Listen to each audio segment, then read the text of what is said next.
Okay, so let's continue our unit on China. We're going to talk about China from Qin to now. So let's start with the Qin Dynasty. The Qin Dynasty started in 256 to 206 BC. It marks the beginning of the Chinese Empire. This dynasty embraces legalist policies, and although it only lasted for 14 years, it will be what most of us outside of China remember as Chinese history. Even the name Chinese or China comes from that word Qin. And this dynasty is also famous for the terracotta soldiers, which we will look at. And if you look here, we have a map of the Qin dynasty, and we've got this blue line here. And that is a wall. These two blue lines, that's a wall. It is not the Great Wall that we know today. It is the Qin Great Wall. And I'll talk more about that in a moment. Well, let's talk about legalism. What is legalism? This handsome dude here is Han Feize, and he is the inventor of this philosophy, or he came up with this, and he convinces the Qin Emperor, we're going to talk about in a moment, to embrace legalism and not to have anything to do with Confucianism. Why? Because Han Feize believed that people are inherently evil, and evil people need rules so that they can behave properly. So they need to be forced to behave properly. He also believed that strong rulers need to create order by creating harsh laws and strict punishments. So let's talk about the emperor. Who was he? He is Huang Di. Huang Di actually means first emperor. He was born in 221, died in 206 BC. He successfully used legalism to conquer and unite all of China. So it was somewhat of a success, even though he had harsh laws and rules.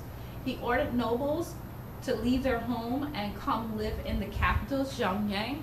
So what he does is he pulls all the nobles in because he wants to keep an eye on his enemies, any possible usurpers or people trying to take over his empire that he just created.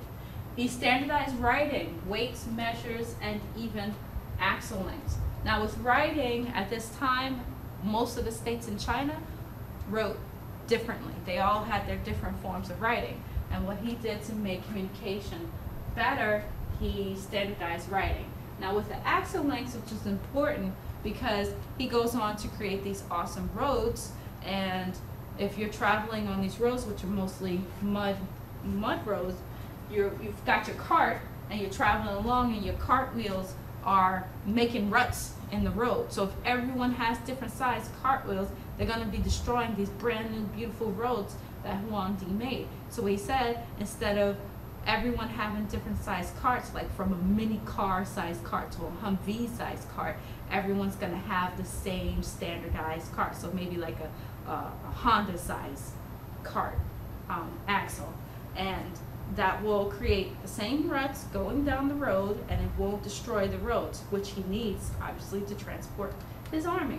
He completes the Great Wall, which is not the wall we see today, not the Ming Dynasty wall, which is the Great Wall we see today, but the Qin Dynasty wall. And of course, he gets rid of the philosophy of Confucius because of Han Feize, and he puts in place legalism, of course. So the Qin Dynasty, what did they do? Well, they turned away from the outsiders. They did less trade and travel on the Silk Roads, and they kind of turned in on themselves, figured, we have all this great stuff here, why should we trade with the foreigners? And they also developed a naval fleet. So instead of moving out west, towards the Silk Road and towards Russia and Europe, they actually moved east towards the sea with their naval fleets. And they actually ended up killing intellectuals. If you look at this photo here, you see these guys down here looking like they're slipping and sliding on some yellow ice? That's actually a pit. And these little dudes in blue are scholars. And these are Huang Di's guards, of course. And what they're doing is throwing them into this pit. They're planning on burying them alive. because Han Fei-se told Huang Di that, you know, you can't have all these smart guys around, because sooner or later they're gonna all get together and they're really, really smart and intelligent, and they're gonna try to overthrow you. They're gonna kick you out. They're gonna take over your empire.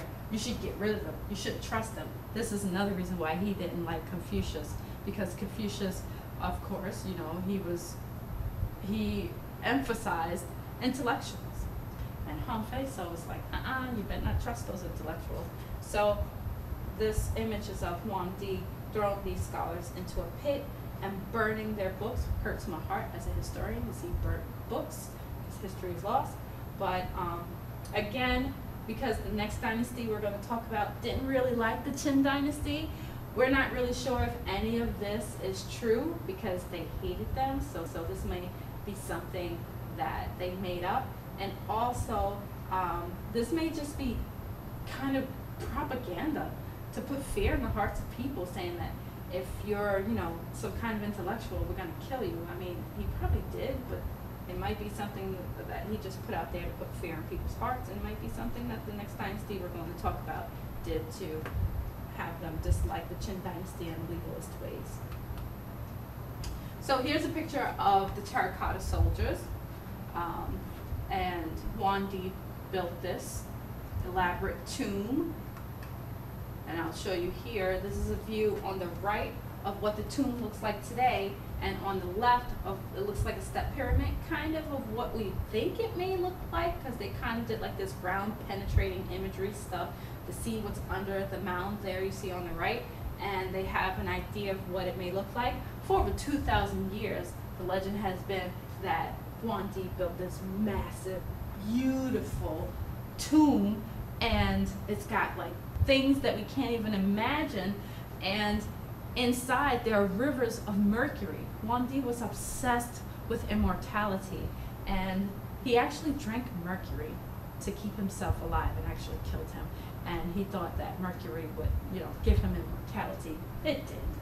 And the reason why we can't really get into that is because of the high levels of mercury that's actually under there, which means that that 2,000-year-old story that he's got rivers of mercury in there just may be true. So last people to see it were the last people to build it and close the doors. And the terracotta soldiers are not in that tomb. It's kind of outside next to it. That's why we can see those. Okay, so let's move on to the Han Dynasty. The Han Dynasty, as you can see here, grows bigger, and they actually extend that wall here. So that's the Han Dynasty extending that wall there. And this is the outline of what China is today. So the Han Dynasty obviously is bigger. It looks like it encapsulates the Qin Dynasty. They take over them and expand. So Han restores unity to China. So during the Qin Dynasty, there was a lot of court intrigue and brothers fighting brothers, and chancellors and eunuchs killing each other and trying to gain power, especially after Huang Di dies. It's just chaos and just infighting and warring. And the Han comes in, takes over, and restores unity. The Han rulers establish a centralized government. They lower taxes and create peace and stability for 400 years. Something that the Qin Dynasty failed to do. And they're a little bit of 14 years there. So the one emperor that we really want to look at is Emperor Wu Di. Most of you may have heard of this name. The emperor, he is the emperor who is known to have affected Chinese culture the most. He reigned from 141 to 87 BC, and he expanded the Chinese empire through war. Although he restored peace, he had to go to war with all the warring factions and different states in China in order to restore that peace. And he colonized areas to the northeast and to the south, and the Chinese empire had expanded, as you can see from that map, nearly to the bounds of present-day China. And what he did, instead of moving out east to the sea, he actually starts back out with the Silk Road, and he starts trade again and moving out westward. So he saw value in that. The Han Dynasty had expanded westward, as I said, to encompass more territory. The Han Dynasty also is a dynasty that Chinese people identify with. And we're going to see this when we read the stories of the daughter of Han. In the title itself, it says the daughter of Han, or I'm sorry, a daughter of Han. They don't say we're people of China or we're the Qin people. They call themselves the Hans because this is the dynasty that they identify with most because, and this is the key why we're talking about them, the Han Dynasty embraces Confucianism. So the 5 roles, the 5 relationship roles, they embrace Confucianism, and this lasts for thousands of years. It goes beyond the Qin Dynasty. I want to make a point here, however. There are many other dynasties since the Qin and the Han, but I just want to emphasize the difference between the Han and the Qin, which obviously are very significant in Chinese history. And the focus for us is the origins of Confucian philosophy and how it, becomes so popular of a philosophy for the Chinese, and also its effects on Chinese culture up until communist China, which we're going to talk about when we talk about Mao Zedong.